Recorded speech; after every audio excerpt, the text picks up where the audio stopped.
राज्य उत्पादन विभागातील मुक्ताईनगरच्या ताडीत सिंडिकेट. मुक्ताईनगर येथील ताडी दुकानावर कारवाई झाल्यानंतर पुन्हा सुरू करण्यात आलाय.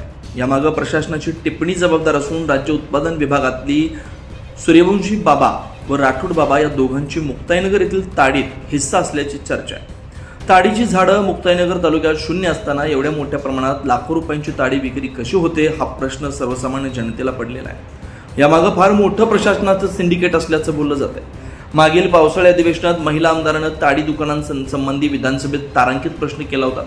त्यावेळेस मात्र किरकोळ स्वरूपाची कारवाई करून प्रशासनानं फोटो सेशन केलं होतं.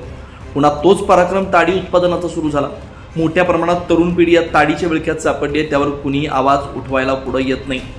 प्रशासनातील काहींचे लागेबांधे असल्यानं कुठलीही कारवाई होताना मुक्ताईनगर येथील ताडी विक्रेत्यांवर दिसत नाही.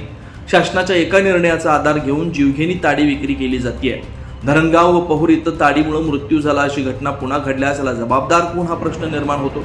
प्रशासनाला जबाबदार धरून फौजदारी स्वरूपाची कारवाई व्हावी अशी मागणी आहे. ज्या प्रयोगशाळेमध्ये ताडीचे नमुने तपासले जातात त्या प्रयोगशाळेची देखील चौकशी होणं गरजेचं आहे. यामध्ये प्रयोगशाळेपर्यंत देखील मोठ्या प्रमाणात आर्थिक लागेबांधे असल्याचं बोललं जात आहे. मुक्ताईनगर शहरात अत्यंत गजबजलेल्या परिसरात हे दुकान थाटलं गेलं असून अनेकांना या थंडगार जीवघेण्या ताडीचे आकर्षण निर्माण झालंय. सामाजिक कार्यकर्त्यांनी यावर आवाज उठवण्याची गरज निर्माण झाली आहे. 24 लाईव्ह महाराष्ट्र न्यूज करता प्रतिनिधी पंकज तायडे, मुक्ताईनगर.